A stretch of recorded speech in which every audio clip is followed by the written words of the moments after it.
Greetings, Vault Dwellers! Welcome to episode number 30 of Matt Chat, featuring one of the best computer role-playing games ever designed, Interplay's Fallout. War. War never changes. The Romans waged war to gather slaves and wealth. Spain built an empire from its lust for gold and territory. Hitler shaped a battered Germany into an economic superpower. But war never changes. In the 21st century, war was still waged over the resources that could be acquired. Only this time, the spoils of war were also its weapons: petroleum and uranium. For these resources, China would invade Alaska, the US would annex Canada, and the European Commonwealth would dissolve into quarreling, bickering nation-states bent on controlling the last remaining resources on Earth. War never changes. That, my friend, is the theme of one of the greatest computer role-playing games ever designed, Interplay's Fallout.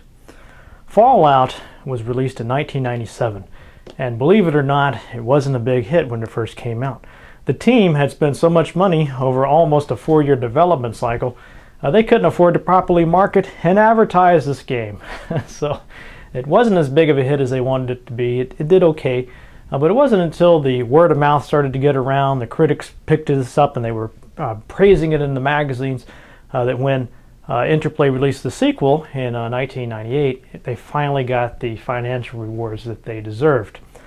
Fallout is just a masterpiece. It's one of only a few role-playing games that I can return to year after year, who knows, maybe later, decade after decade, and still find rewarding and just mesmerizing. I was playing this earlier today, of course, and I was just spellbound. I didn't want to stop playing it long enough to make this video. I think that says something about the skill of the developers and their vision.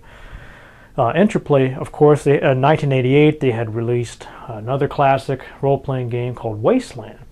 And Wasteland was certainly innovative, had a great skill system. It was also set in a post-apocalyptic, post-nuclear Holocaust world. I really think they outdid themselves with Fallout.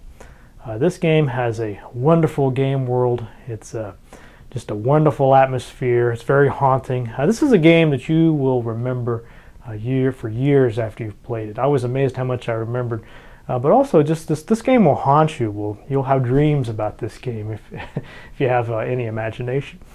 It's also one of the last games to have a truly turn-based combat system. Now, as a hardcore role-playing gamer, I prefer turn-based systems. That's why I love games like Pool of Radiance so much. Fallout is one of the latest games to have that, and it's a really good system.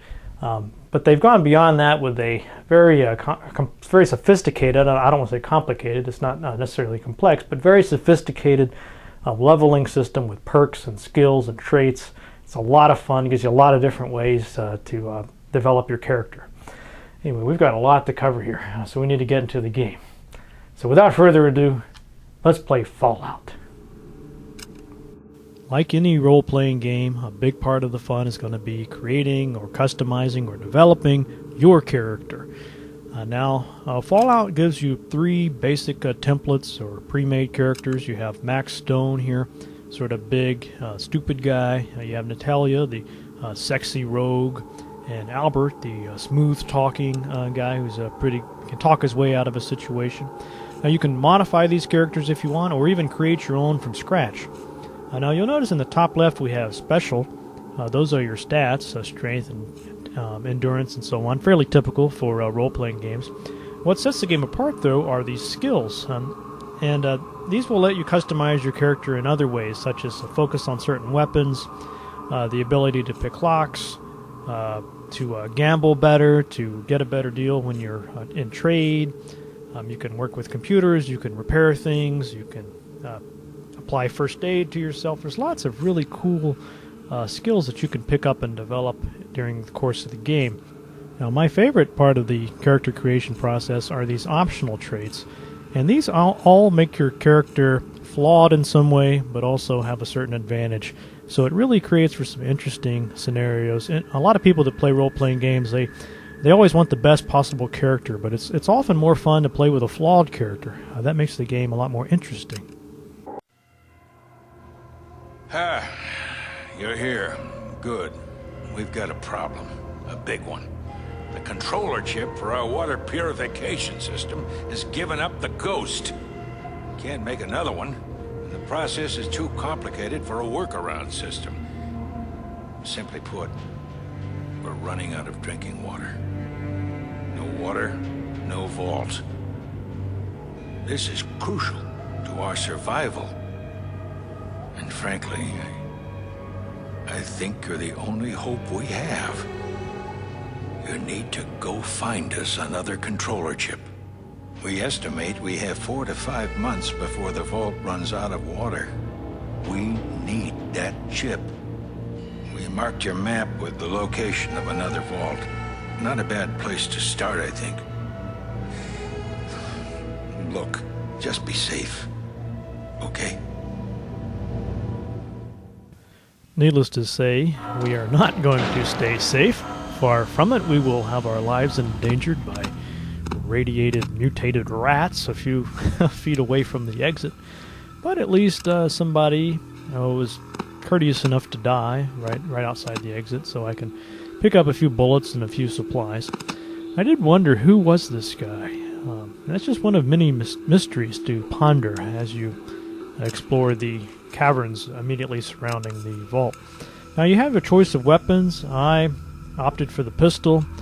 I don't know about you. I feel a little bit safer with a gun at my side. Others might prefer the knife or just to hit and kick their way through this game. Just checking out some of the many features of my Pip-Boy. That is a computer that you wear on your wrist with all sorts of cool functions like maps and keeping track of your missions. Now, as we'll see here when I start to fight these rats, the turn-based combat may seem a little slower paced than you may be used to if you're more familiar with games like Diablo. Some of you younger guys may actually need to pop a few Ritalin to be able to enjoy this, but it's just as exciting, just as adrenaline pumping as anything else out there. It just means that in combat you will need to slow down and think about what you're doing. One of the big concerns with this game is not wasting ammo, making sure you have a really good shot. And although I can let the computer target for me, I often like to turn on targeting mode so I can hit a specific point of the creature. Maybe try to go for a headshot or hit him right between the eyes. Now let's move on a bit here. I don't want to spend this whole video in these caves. It takes a while to get out of them. I am now on the world map, headed towards this other vault where there may be a water chip. But along the way I see a village, so of course I want to stop there and see what this is all about. Now, one of the great things about this game is the discovery. You're always wondering, what has humanity been up to all the time when you and your family and everybody you know has been in this vault? And as we'll see, some have survived and maintained basic order, others are renegades and raiders. But if you're anything like me, you'll want to meet people, recruit some companions. That's a great help because there's a lot of monsters and villains in this game. Now, plus you can barter, get some new items, new equipment, and not to mention missions, optional missions to go on. So there's always something to do, always something to see. One of the coolest things about this game is that as you gain levels and more experience, you'll eventually gain perks, which, unlike the traits, are all positive. But again, special ways to customize your character to gain new abilities or new enhancements.